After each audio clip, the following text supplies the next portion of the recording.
Good morning, good afternoon, good evening, wherever you are. It's breakfast somewhere, so eat up. Welcome to Breakfast with Vinny. Food for thought. It's great, What did I do to man. deserve this? All right, And so I love that album, by the way. I wow, actually listened to it more than once. More than once. A lot since you released it. What you did with that, I did John Blues in Malibu. of course I know Remember that, but wait that? a second. Without getting ahead of ourselves, I got to introduce you. Yeah. Okay, sorry. We have a good show today. A very, very special guest. This one is very special to me because this is my old dear friend. We've known each other for man, oh man. I really don't want to say because I'm going to start feeling like We'll I be don't want to feeling pretty old. feel. Yeah, a long time, and I Yeah, mean, ever since I think we met in Boston when I was at Berklee, that's and right. he is a prolific composer. E12 was the room. E12 was boy, I think the what a rehearsal room. memory! This is crazy. Yeah. I mean, your memory. I'm okay. I'm really feeling bad now, but Well, I could be wrong. It might have been E2 or something, but I know it was E something, it ensemble was one room of those. 2 or Yeah, 12. E12. Well, I'll take E12. And Right. he is a prolific composer, a jazz composer, a classical composer, everything in between. Just a consummate musician, singer, guitarist. Um, he served in the military in Yeah. Vietnam and was also part for a while of the Lieutenant Dan band with Gary Sinise. Uh, Right. he has done Well, his I have to stop just for a second. yeah. I was in Lieutenant Dan band, and Gary was in it with me. There you go. I'm sorry, I stand corrected, Danny. Okay. Yeah, yeah. Gary's in it with you. All right. Oh man. So that's okay. Right. All I'm right. sorry about that. So yeah. So and here we are. And so Kimo and I have had a professional relationship for a long time. And it started when he had called me to record on his album, and then we'd done several things after that, Yeah. and the rest is history. And ladies and Yeah. gentlemen, he hails from Hawaii and Yeah. is currently living in West Virginia. Mr. James Kimo Williams, welcome to Yeah. Breakfast with Vinny. Man, this is great. I should have brought my donuts with my coffee and everything. Man, this is great. But We could pause it, and you can go grab them if you want. no. It's actually a little bit later than breakfast here. I was going to have a pizza a little bit later, but Okay, that's okay. okay. So Yeah, this has been a long time, and I remember 1973, 74, around there back at Berklee, and I went there 74, 75. 74, 75. Oh, Yeah, okay. that's So I right. had already been there about a year and a half, maybe Mm-hmm. 2. Mm-hmm. And it's nice that, 2023, we're still hooked up. I love it. There it is. So we did war stories, and that was really, really prolific. And then the concerts that we did in Chicago and then in Malibu and Wisconsin, we everything. did that one up there also. I remember that. That was a great one. You did your master class up there, and you just amazed everyone because your plan was there. But then you had this conversation which took a lot of these percussion players away from, let me hit this as hard as I can so I can be Vinny. Instead, they started this because you were very, very specific about compositional, listening to what you're doing on your drums, but also understand what the composition is. And so you were interacting with these guys, and and here we are on tour and those kinds of things. And it takes me back to when we did War Stories, and I was telling you about this a little bit on the telephone. Over the years, I've told you this. I came to Vietnam. I mean, I came to Berklee straight from Vietnam. So Vietnam, I came back and I said, what the hell am I going to do with my life now? Nobody wanted to talk to veterans, especially if you were part of the Vietnam War. So, you got into like, hey, I don't want any of that. I don't have anything to do with it. But they gave you the GI Bill. So I said, I've got to do something with my life. Yeah. And my dad, who's an alcoholic abuser, was just like, yeah, you'll never make anything of yourself. So I was sort of on my own. And I said, I got to go find something to do. So I was really into art, drawing and stuff like that. Went to the library in Hawaii to look up a book to go to the Arizona School of Art. And I got the wrong book off the shelf. It said Berklee College of Music. Oh. So I said, hey, you mean you can go to music school? So, I sent my thing in and used a GI Bill, and that started me on the road to where I am now. One thing I wanted to do with that War Stories was talk about my experiences. Couldn't do it with words. Nobody was Well, listening okay, to I want to get to that. And you know what? But let me just back up a second. When you said nobody wanted to talk to know about you when you came back from Vietnam, are you talking about when you went back to Hawaii? Oh, yes, anywhere. So why do you think that was because of just the sort of social climate at the time that was, probably informed by anti-war sentiment? And you got it. Okay. You got it. It was the culture and this whole concept that the veteran was killing babies.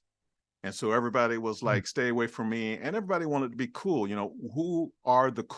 What's the cool community in Hawaii or anywhere that you go around that time? And the cool community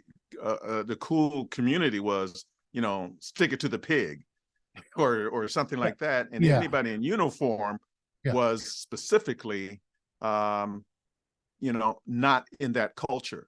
Right. So you felt this as you came back. And so you took it as soon as I hit the airport. And I mean, as soon as I got off the plane, I went into the bathroom, took my uniform off, and then got a ride home. Nobody wanted to see anybody in uniform. That's crazy. Well, I mean, that was counterculture at the time. That's right. And I get the anti-war sentiment. I mean, I was just on the cusp of being old enough to be drafted, and I didn't want to be drafted. Now, mind you, that in present day and even before present day, for quite some time, I support veterans. It's a complex issue because we don't want to be fighting unjust wars, and war is messy and always ugly. And so, but when you have a counterculture like that, and so a veteran comes home, and you might say, you're over there fighting an unnecessary war. The fact is still that he put his life on the line. Yeah, and that's right. That doesn't do him much good psychologically, because absolutely, man, you hit it on the head with that. So it's a complex, it's a double-sided issue. Reminds me of back in 2001 when the mantra we heard from the government was support our troops. Now, that infuriated me because, of course, I support the troops. It's your decision to send them in there now that I don't support, because it's an unjust reason. But the problem, and Carol, my wife, says this so well, is that that's logic, and logic does not work in a base that only looks at their emotional connection to what they call patriotism. And they're talking about emotion. They're not talking. So it was always, you don't support the troops, and automatically you are considered someone who is unpatriotic, don't give a shit about the country, and so forth, simply because you said you don't support the war. You never said you didn't support the troops. And how do you support the troops? Everybody has a different way of doing that. So when I came back and landed, it was, I'm 20, I think what 20, I must be 21 or something like that. And I fell into that. I mean, I fell into this whole sense of I did not make a contribution that was significant enough to suggest that I should be thanked. And that hurts. Of course it hurt. That's ridiculous. But so basically we're talking about a schism between logic and emotion. We know that now. We know that if you want to sell any idea or thing to someone, you're going to appeal to their emotions. Every advertiser and every salesman and every manufacturer knows that. That's how you sell things to people. That's right. And people will buy based on emotion before they would think logically. I don't need this at home. Well, I don't care. I feel good. I'm gonna buy it. Exactly. And so therefore, if you, same goes for any propaganda, with whether it's to try to get people to take a certain kind of drug, let's say, and I'll leave it right there. If you turn around and say, well, wait a minute, the facts don't support this, and they don't Right. care. The fear mechanism has been activated. That's the end of it. Right. So there. So when you mentioned war stories, Kimo. Yeah. So tell us, first of all, I want to know in a general sense, what informed, like the urge for you to compose, what informs your compositions, and narrowing it down, what informed war stories? Yeah. To make That's a great question. Yeah. And I really love the way you put it. It's, well, I'm not going to get into that, but I appreciate how you asked that question. War stories was mainly, there was an emotional connection between seeing a movie with my wife, Carol, called Platoon. And before Platoon, Carol would ask me, what was it like in Vietnam? And I would just kind of brush it. Yeah, well, it was rough, but I didn't get specifics. Other people would ask me. I never got into specifics because I actually felt that I did not really make this significant contribution. I don't think there would be enough time for me to be able to explain everything about every aspect, the good and the bad, because if it's war, you're supposed to exaggerate. Yeah, I was being shot at, I was running, I was going through the jungle. And if you didn't do that, then you felt like you did not contribute at the level that suggests that a soldier is supposed to fight for his country. So that meant you kept a lot of inside, and you just sort of answered with these, quick responses, almost like, you sneeze and somebody says, God bless you. So someone is just sort of asking, well, you served in Vietnam, thank you for your service. And, you go, oh, okay. Well, you do understand that they're trying to show their understanding that you did serve, but it hurts inside because you know that you want to say more. I actually wanted to talk about what I was eating, what the people were like, but you knew that's not what they wanted to hear. So with war stories, or when I got to Berklee and I learned the concept of composition, I said, this may be my language. This might be the way for me to speak about what I am feeling about Vietnam and what I did, and which is why I called it War Stories.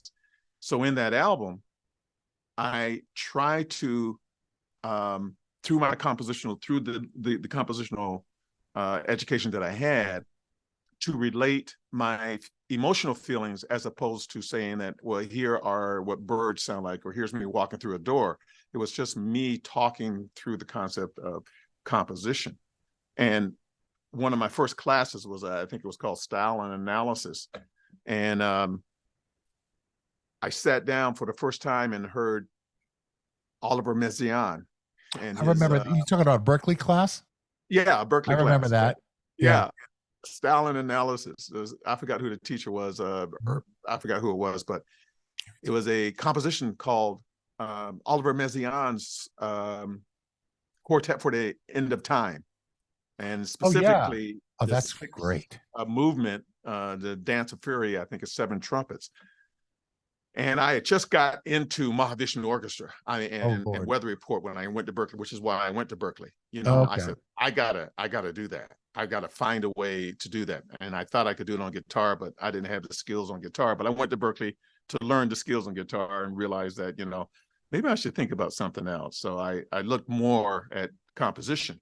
So I said I wanted to create that kind of thing through my music, because Oliver Messiaen wrote that piece specifically to speak about, he was deeply, deeply religious, and everything he wrote was connected to his concept of life and the angels and so forth. And he was in I think it was a concentration, I don't know if it was a concentration camp, but it was a detention camp. And, he wrote these things, but he was trying to give his experience, and he did that through music. So when I heard Mahavishnu, and I said, oh yeah, I love that because I love the odd time signatures. And then I heard Oliver Messiaen's quartet, is the 6 movement specifically, which is no time signature, no bar lines. And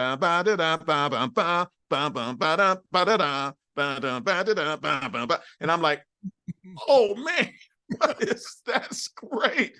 And then I learned that he heard that from Stravinsky, and Stravinsky got it from Indian music. And I just said, wow. So Yeah. I got into this whole concept of odd time signatures and trying to create the movement, the emotion that I had and thought of when I thought about Vietnam, using that approach to almost all of my compositions. I was trying to find a way to not make it always 1, 2, 3, 4, 1, 2, and here we are again, and just like before, and here we go. And so I wasn't using it. I tried not to create it only as a gimmick. It was Yeah, I was going to more say you didn't do it as a novelty. Yeah. right. It was more like Mussorgsky when he did. I think it was Boris. It was either Boris Godunov or his pictures at an exhibition. One of the movements, and Rimsky-Korsakov was the one who reorchestrated it. But he was part of that Russian Five, and they always had these little get-togethers and things like that. And they got together to talk about his piece, and they said, "What's this 5/4 thing? You know, what's going on? We don't do that around here. You know, the whole technical approach to composition." And he said it was supposed to represent a guy, a homeless guy, and I'm paraphrasing, a homeless guy who's walking down the street and he has a limp. And so he did the 5/4 to create the limp. I mean, I said, that's what I'm trying to do with my music, is to use the music to create a visualization of my emotional experiences. Bingo. Yeah. Amazing. So that got me going, you know. So with War Stories, I tried to think about what I was, my immediate memories of Vietnam. And I remember when I sat down with you for the first time, it was a song called Appeasements. And it was in 5/4. And all I said, and I can't believe you did this, it was in Rumbo Studios. I don't know if you remember Rumbo or not. Yes, I do. But I said, could you hide the bar line? He said, oh, sure, no problem. And I'm like, what, does he really know what I mean? And sure enough, you started playing the thing, and it was like the bar line of 5 wasn't there, but it was enough so that, but the music just flowed. And you could feel the 5, but you could, yeah, exactly. I couldn't. Yeah, there's a way to do it without spelling it out. Exactly. Without spelling it out, and I didn't know how to articulate it. I didn't know how to play it or anything like that. I knew what it is that I heard in my head, and it was so wonderful to be able to sit with you. And we didn't even go through a track. You didn't play this and say, well, is this what you want? Is this what you want? All you said was okay as you were drinking a cup of coffee. Well, yeah, you know, I guess we're kindred spirits, you know. Yeah, it was great. And it was a great I got you, you know, and I saw right away. And then the way you were writing in some of these signatures, like you would write like something and a half over 8, you know, and yeah. And I understood that as well, because really it's a subtle conceptual shift. It's conceptual, man. You are right on. That is exactly what it is. And when I wrote this tune in 5.5/4, and so many people, and I'm not saying this in a negative way or any kind of way, other than a drummer would say to me, break it down for me. And once you do that, from my perspective as a composer, I can break it down and say, well, it's, you know, make it 10/16 or something, or break it down this way, or 5/5/4/4, or there's a 5, there's a 4, there's a 3, there's a 2. But all I wanted to do was just, you know, I could sing, you know, bum bum ba dum bum bum bum ba dum bum bum bum bum. That's it. Now go for it. Right. And that's how I wanted to approach the compositional process. But in so many cases, other than dealing when I was working with you and some other folks, it was it was very hard to get it so that it flowed, as opposed to sounding like 1 2 3 4 5 1 1 2 3 4 5 1 1 2 3, you know. So that's how I sort of got into that whole 5.5, because I actually think there's 1 2 3 4 5 1 1, and then there's 1 2 3 4 5 6 7 8 9 10 11, you know, or however you might want to look at it. Mm-hmm. But it's almost Hopefully like, there's a lot of that hopefully that you will cut out, because wait a minute, what? no, But you you mean get what I now? mean. Yeah. No, this is good. This is Okay, good. all good. This is very valid stuff. Great. Like Thanks. it's like taking a breath, 3, 4, 5, 1. Yeah, that's exactly. Yeah. Kind of, so there is a different way, especially when you write it for the performer to see in your composition. They see that, and somehow there's a psychological shift. I'm just going to shift this just for 1 second to the drumming realm. Like, for example, most people play the drums now where they hold the drumsticks the same way in both hands.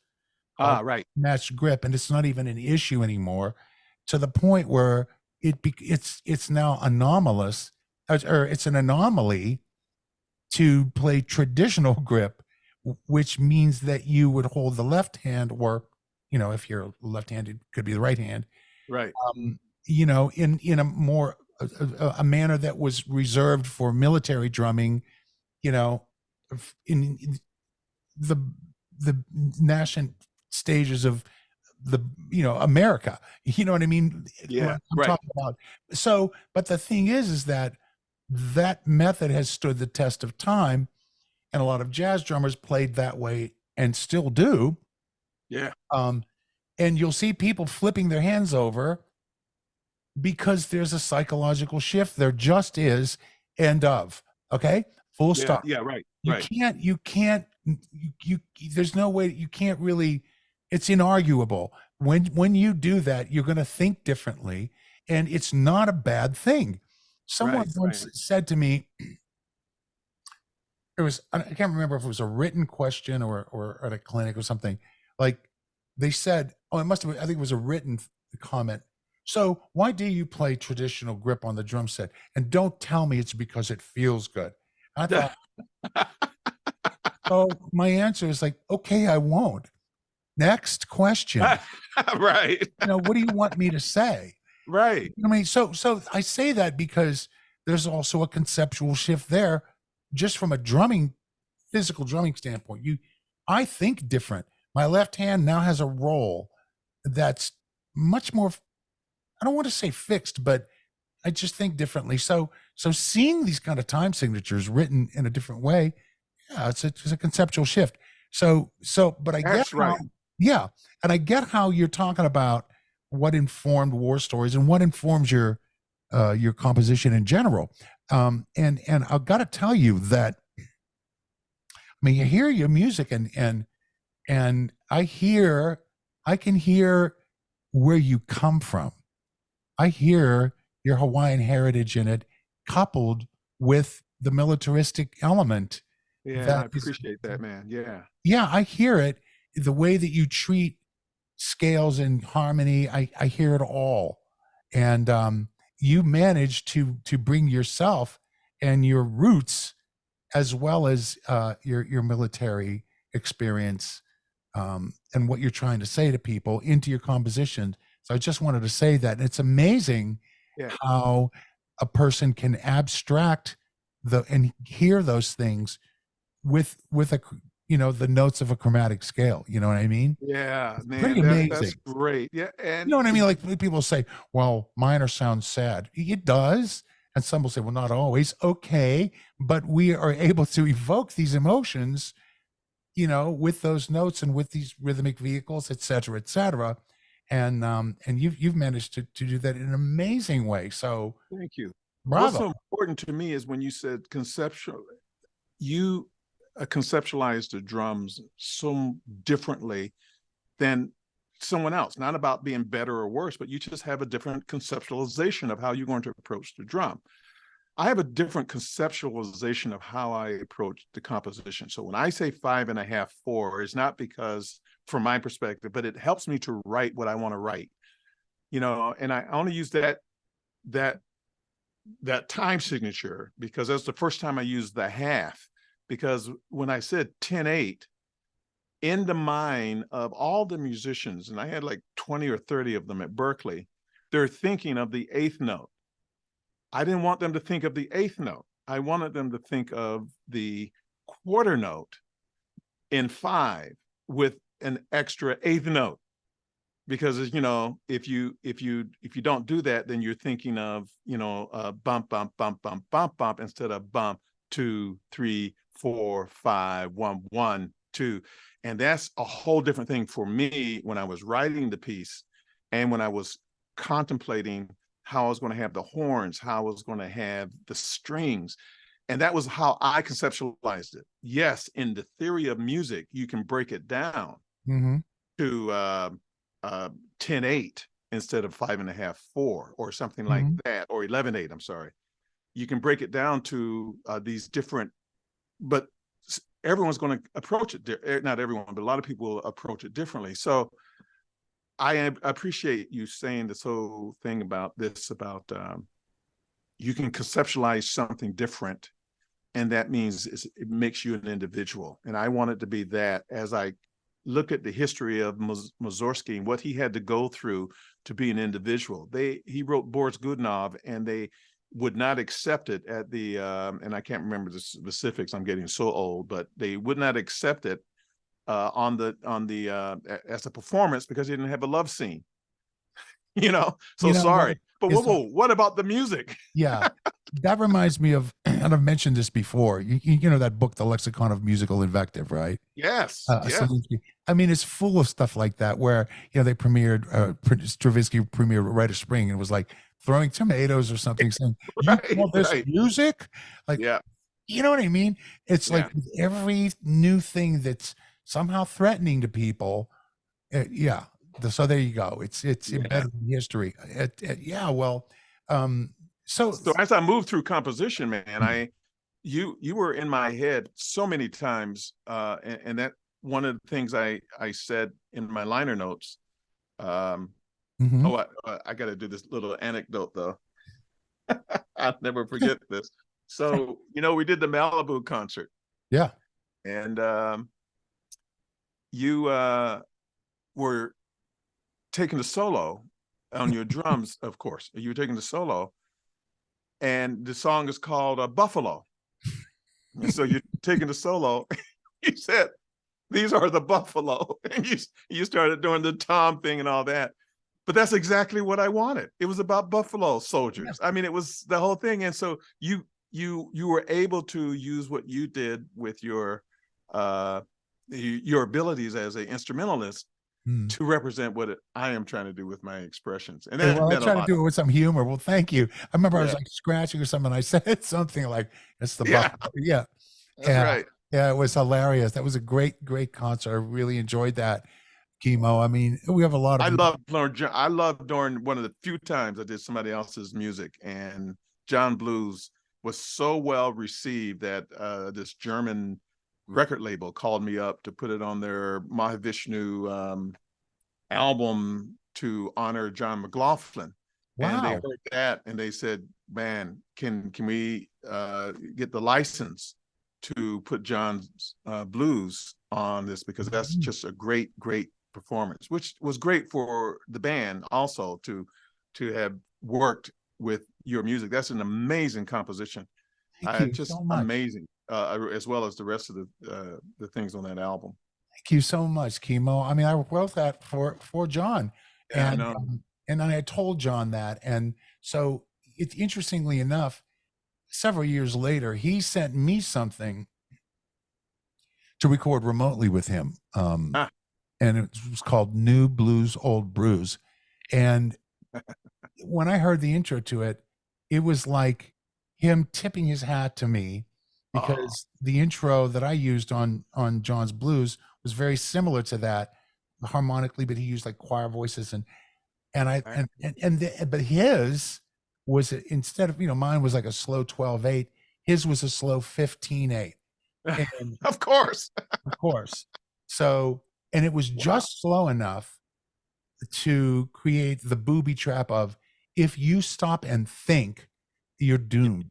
Yes, that's right. Because there were these hits in weird places during the head, and like if you were soloing over that and you actually had to stop and think versus feel, you were Yeah. in trouble. But it was so slow that there was enough time between them that it was kind of almost hard to feel it.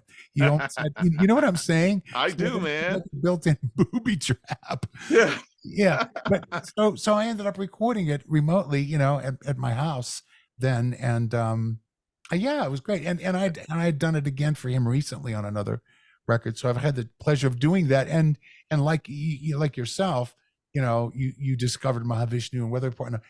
I mean, they made a tremendous impact on myself too, and on me and many of us. And it's just weird, Huge. Yeah. huge. They changed music, and at that time, you also touched on individualism, and I think that we all championed that at that time. It was the order of the day. It was Yeah. expected of you, and it helped you to draw out who you really are, Right. whatever that is, because we all have this innate uniqueness, and we just allow it to come forth. And It's such a challenge, man. yeah, And it still continues. absolutely. One of the things that just bothered me, and I use this, and again, I'm not trying to put a bad light on Berklee, but I had an individual voice that I wanted to use the tools, the foundation that I got from Berklee, and create my voice, but use Berklee to do that. So, I would, instead of doing All the Things You Are as a big band arrangement, I did In Memory of Elizabeth Reed, by the Allman Brothers. It was like, because I love that tune. Well, so do I. Yeah. Yeah. So I did that as a big, and Hal Crook, Love 'Em to Pieces, is like, what's that? You remember Hal Crook? Yeah. Yeah, a trombone player. Not only him, but throughout. And then it was about Duke Ellington's line writing. And yeah, okay, I see that. I see how it works. And then Mike Gibbs, bless his heart, he says, well, listen to that, but add your touch to it.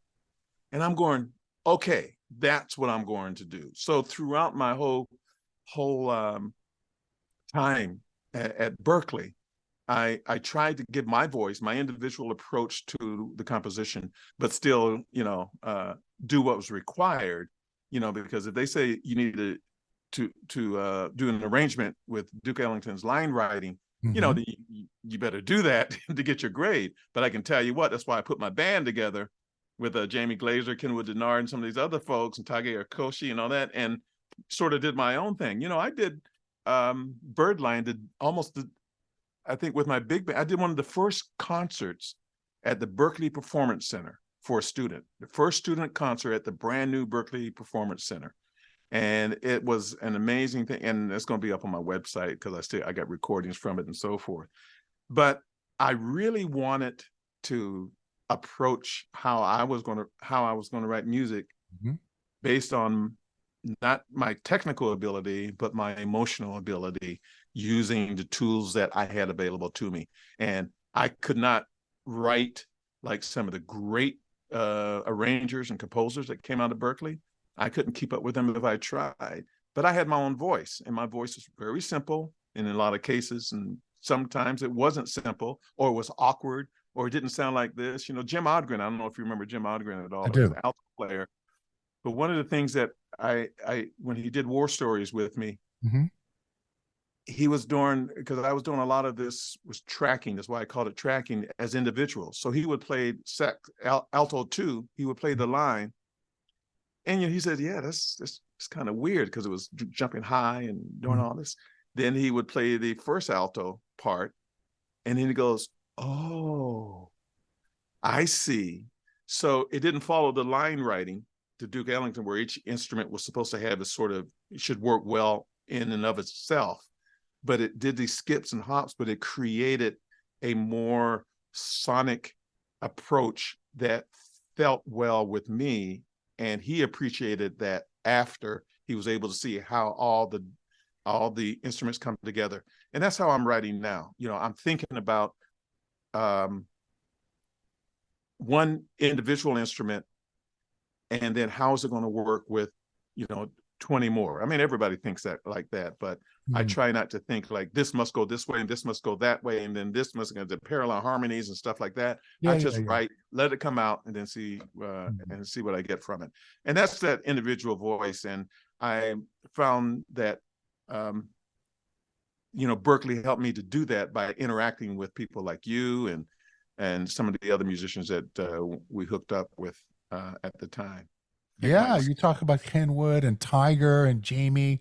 I mean, these guys, I mean, me and Kenwood used to, we were in the same dorm, and we'd hang out together on the same floor and play on practice pads, and and I remember I hooked up with Tiger and recorded with him after a while, and Jamie, I mean, they all went on to do great things. So not a bad lineup you had there. But Mike Stern, remember Mike? Of course you do. Of course, yeah. Yeah, of course you do. But Mike Gibbs really was a trailblazer in that way when you was. talked about him. I mean, not necessarily rule breaking, but just really, brazen and encouraging to sort of, be yourself. And you talk Very encouraging. You know what you're saying? We're saying, well, I couldn't write like so and so. You know what? Don't sell yourself short, because look at what you became.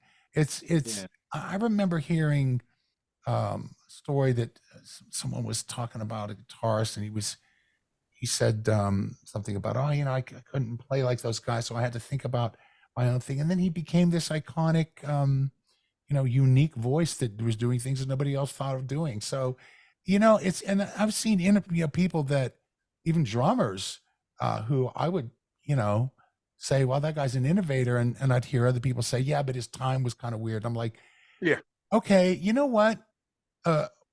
He was an innovator. Sorry. So, like, are you? Right. Or any of us? So, well, how many can innovate? Well, he was just being himself, and so these are all kind of moot questions. And some people would say, well, I could get tired of hearing that, just like I get tired of hearing somebody else who sounds like everybody else. I'm like, well, then pick your poison, because I'm not going to sit here and argue with you, because I think that it's just more important to just be yourself, man. I think that is so important. And, with social media nowadays, it is hard to find a way to be yourself, but then to let other people observe you being yourself, because there's just so much naysayers, people who just, they got to make a point about, well, that's all great, but that thing right there that you did, that's not great. That's just a lot of armchair quarterbacks and bedroom Napoleons, and it's rampant with that sort of stuff. It's a double-edged sword, It's when you get that much information that's presented to you right away, you can amass a lot of knowledge without having sort of seen where it came from, or worked toward it, or used your imagination, or figured it out yourself. And it's almost like, it reminds me of cramming for a test. And some of it may stick, but then you get most of it. If you get that kind of a glut of information, then you may end up with probably 90% of the people sounding very homogenous. So there's that, and again, I'm not saying just a bad mouth. And also notice that when I talked about other people and saying, oh, this guitar player, I'm leaving names out of it. I'm not going to sit here and name names. No. We're just using examples here. Right. So yeah, it's a double-edged sword. But so now, let's talk a little bit about Rare 12. Pause. Before you do that, I wanted to go back to we were talking about these odd time signatures. I'm going to tell you something that I had not planned to tell you until you so you may not remember this. I sent you the recording of If 7 Was 4. And you sent a wonderful text message back and said, Kimo, wow, yeah. I got the intro time signature, but I'm not really seeing where the such and such part is, And I said, wow, I can't wait to tell them what I did with that tune. So you are playing, the band is in 4 and you're in 7. And if you listen to it, the intro is, of course, the intro to it is 13/16 with you and the drums, just 13/16, and then you probably, and that's what you figured out. That's 13/16. But after that intro, and then you do that setup and you get them in there, that is the band, the horns, all of that is in 4/4. And you're in 7. Now, this is the kicker, and how you'll know it now that I've said it, but if anybody was to listen to it, you're going to hear these. Did you listen to it when I sent it today? Not today. I just heard the preview on SoundCloud last night. Oh, okay. Well, I sent you the whole thing today because you asked for it in email. But when you listen to it, you're going to hear these rap voices. You're going with, I hate to call it rap voices, but these black voices going, yeah, baby. And they go, woo, and go, come on, come on. You're going to hear that? Each time you hear them is on the downbeat of 7. And you will not, it's That's hard. funny. And you're playing the 7, but you're also hiding the time signature. Yeah. That's what's really cool about it. So unless someone really, and you have to stick, it's like, Juan, and you hear you're playing over it. I should, hold on a second. Can I do this? Yeah. All right, hold on a second. Let me just see if I have that here, because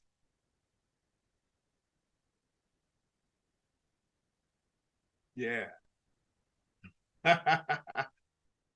Yeah. See, that's one part I didn't know about the voices marking the downbeats. I had no idea. I know. I did hear them, and I thought it was so funny, really funny. And this is the album Red Summer that I'm working on, that I'm going to release on Veterans Day, and I called it this. If 7 was 4, is the last actual. It was not the last. It was next to the last piece on this album, and the visual is going to be soldiers marching back from World War I, coming back in 1918 November. No, I think it was, they had the parade sometime in November, and they're marching back. They're proud, man. We did it. We went over. We fought for our country. Now everything is going to be great. We're going to be no longer. There's going to be all these lynching and the race riot, and instead it was the opposite. And so one of the things that has happened throughout history is when we talk about how Blacks was involved in World War I, World War II, Vietnam, and so forth, it sometimes gets involved with numbers, and it talks about what percentage are Blacks in the country and what percent died. And then is what percent is this and what percent is that. And so my point for naming this, if 7 was 4, it does not matter, is that we shouldn't be thinking about numbers. We would be thinking about the larger issue of oppression, and why do we need to treat people this way, and so forth. Let's talk about that. Systemic issues, as opposed to specifics of the statistics that tells you that this is that, therefore we must.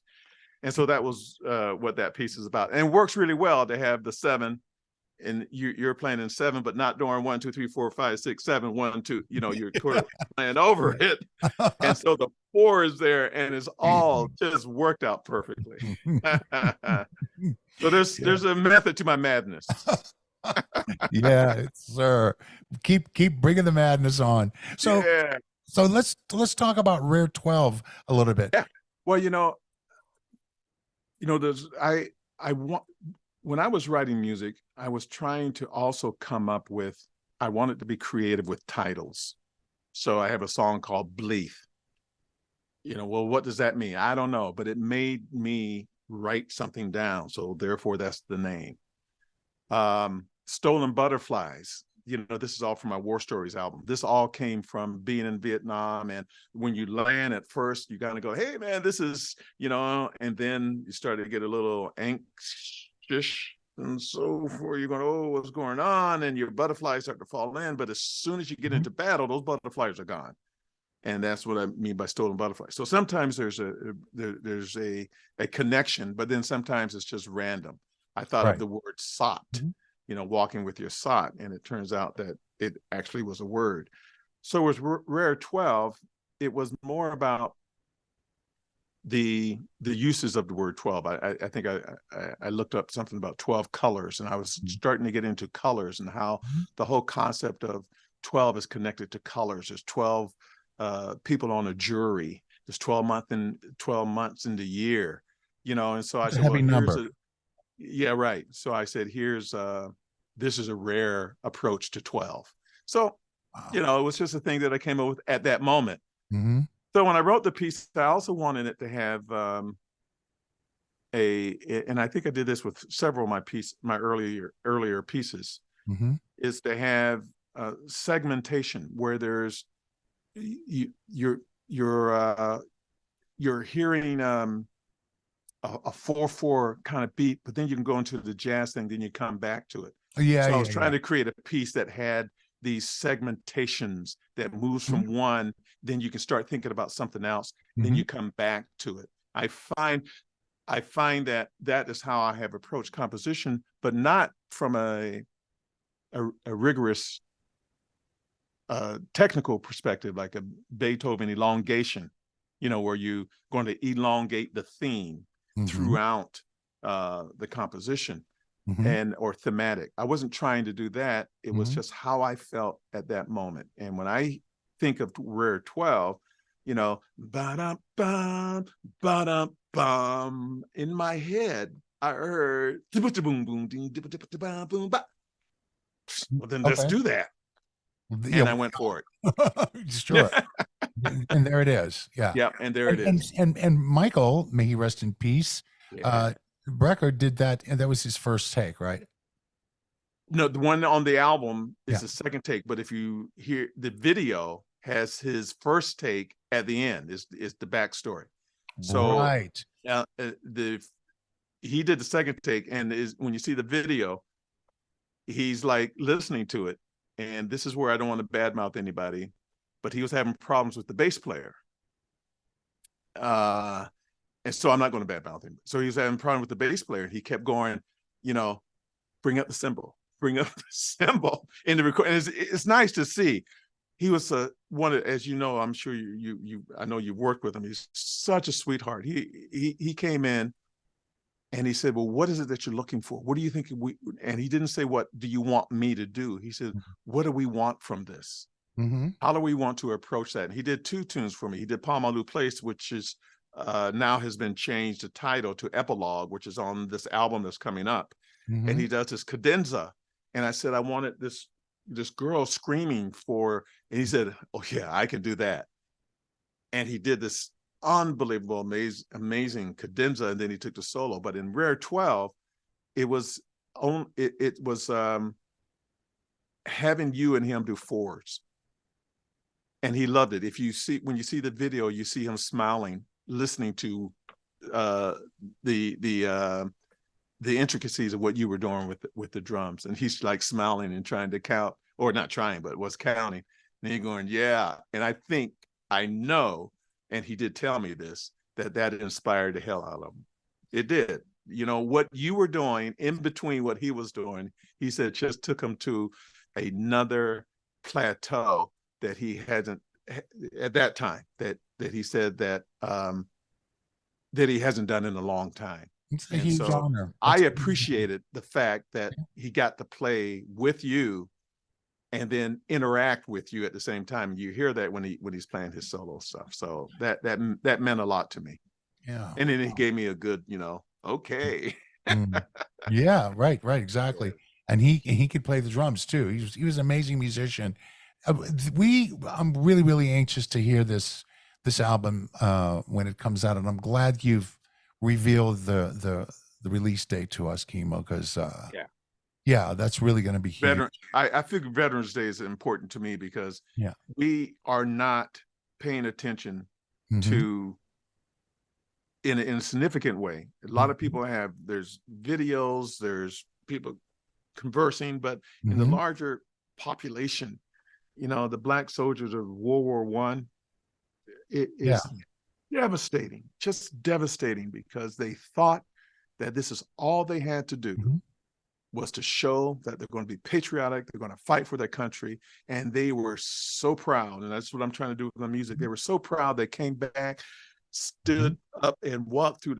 This is what, look what I did for our Yeah, country. exactly. For And our they country, and then they hung get them treated, huh? because they were wearing the uniform, Yeah, and then they get treated lynched like them. it's Simply because of unbelievable. the uniform, not because of something they did or something they said, but because they had the uniform on. Yeah.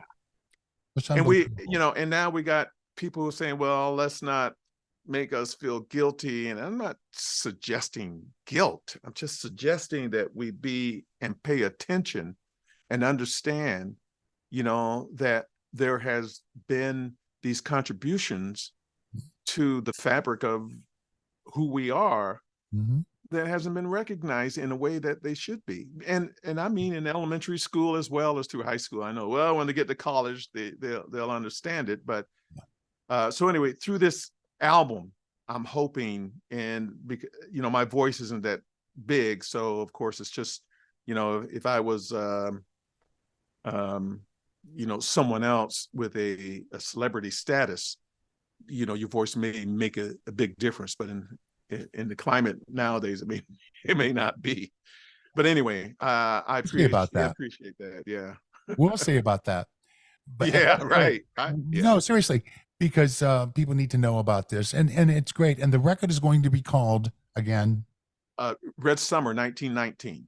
Red Summer 1919. Right. This is going to be huge, Kimo, and we're Yeah. all going to be waiting Well, for. Mike Stern's on it, Richard Bona, Great. Michael Brecker, yourself, and Jim. Is Jim? Yeah, Jim Odgren. He's playing on it. Fantastic. Yeah, but it's really a conceptual. Is a conceptual piece. It's Mhm. my. It's the one that I've been working towards, and I'm pretty excited about it. I'm using AI to create the music video. Oh, great. You know Yeah, what? I heard your AI podcast. That guy is passionate about that. Absolutely. Yeah, Yeah, absolutely. It's a, it's a hot button issue now, yeah, still, and it will be as it evolves, and so it's, yeah, I just, right now as we speak, I think that, I'm of the position that it's probably a little more heavy than we think it is. I'm not so sure that I now think that it's, innocuous or just some kind of dumb thing that we may be able to control. right. I think it's the technology is probably far more advanced than we realize. And I agree, and man. the capability of it to be able to learn and perhaps replicate some sort of neural synapses. And anyway, we can go on and on and on. That's a whole other Yeah, rabbit hole. But yeah, it is what it is, and it's just something else now that we have to deal with in this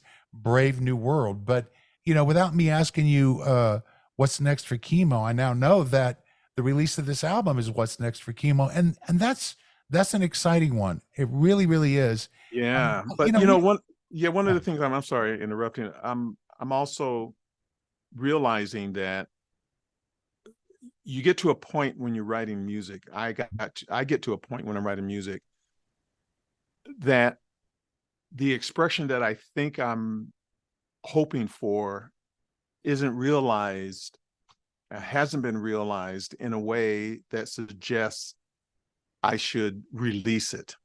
So that session that we did, I don't know if you remember this, but we went for a record at my studio, and it was so much fun. And I said, how many tunes have you ever done in one session? And you said, oh, I don't know, 19, 20. And I said, we're going to do 21. So this was like through the weekend. And sure enough, on the last tune, you said, we did it just like that. It was just great. And we Yeah, did it was 21 marathon. tunes in a weekend. Had a I great remember. time. We were hanging, and Mhm. remember Tom Hipskin was there and That's some right. other folks. And Mhm. it was a We had a great, great so hang. a lot of those were never able to be realized because financially as well, of Mm. course. it's just so expensive to kind of do what it is that you want to do. And I couldn't hire 30 musicians anymore. I wasn't at Berklee where people would just come in and say, hey, can we play? Let's play, you know. So if anything I did, I had to hire folks. And in a lot of cases, especially in Chicago, so many of them were about the wedding, the gig, where's the next gig, and the next gig. Nothing wrong with that, because you got to pay the bills, you know. But if I ask you to do something in 12/8, please don't ask me to break it down for you. You know, feel the music, feel what you think needs to go there, and then let's go for it. And that was hard to do in Chicago. So I knew it was hard to do with the music. But then I have to tell you, technology has changed so much from that time when you sat down and you played to my click track. And I still am, I get goosebumps just thinking the fact that how in the hell does anybody sight read 13/16, then sight read 7/4, and then sight read rare 12 and 4, and then it goes into the, I mean, and you're like looking at the chart and like, my God, how? And I just said, thank goodness I was able to write it in a way that allowed you to be able to do what it is that you did with it. But technology has moved so fast that now, because you were so on, and I'm gonna tell you this, and I hope you still love me after I tell you this. I know that's a setup. So, you know, of course, I know you're a Pro Tools guy or Logic. Yeah. So I'm working on Rare 12 and listening to, you know, the initial bass, and I had to redo the bass because the guy who was playing just, you know, that's the one that Michael Brecker said he was off. So I had to kind of redo it with because with a click, I could just use a plug-in or a VST, easy bass or whatever, and then have and then I can program a bass part. So I said, yeah, that's going to be rough, especially with a click, and because the drummer usually. So I said, well, let me check this out. So I have the click in, you know, you get the audio file, you can see it, and then I checked your snare drum. I can't believe you hit the click right there, and then you do this unbelievable, and the click was there, and I just said, that is amazing. So what has happened is because you did so much of that, and with the tools that's available, you have given me a palette that I never thought I would ever be able to have using programmable approaches to my compositions. Well, that's because good. You were so with the click, I can now recreate something and then plug it in, and I know that you're going to be with the click. The click is going to be there, so therefore the MIDI track or the VST or the plug-in is going to fall into place. So my palette has opened up, and that's what happened with Rare 12. Oh, okay. You know, because you were right there. You were right there, and Brecker knew it, and I knew it, so I was able to redo my piano part. Other than the jazz part, that was a little bit different, the horns. And so it's an amazing thing now that I feel I'm going to be able to create the music that I wanted to create, because technology is now allowing me to do it. Whereas back then, I had to use and utilize live musicians who would not be able to keep up with what you were doing on the drums, from my perspective. Of course, it depends on who you hire, but with the money that I had. So now my palette is open. So my point for saying all of this is that now I can go back to those 21 songs that we were working on and realize them how I heard them in my head. I don't know if you remember this, but we did a weather report, and I never forget you saying, I think this is how it goes, because I had it on the drum thing, and then I can't even remember the anecdote, but you said, this is how it goes, and I said, yep, that's how it goes. I don't know what I was thinking, but it was, because we both know, you know. Yeah, right. Yeah. I mean, we're both came from that same era of stuff. So, man, I tell you, Kimo, it was Nubian Sundance. That's what it was. Remember that? Oh yes, absolutely. Yeah. That's what it was. Yeah. It was we came from the same place. Yeah. And anecdotally, do you remember and I heard this a long time ago, but I never have been able to get back in touch with Charlie Johnson. You know what? I have not. Icarus. I haven't either. So I don't know where he is. That's a great question. I'm going to have to hunt him down and look for him. No, but didn't you play with him or something at Yeah. one point? Oh yeah. Well, Absolutely. he and I were buddies in Hawaii. I remember you saying that. It's just that He, I lost touch with him as well.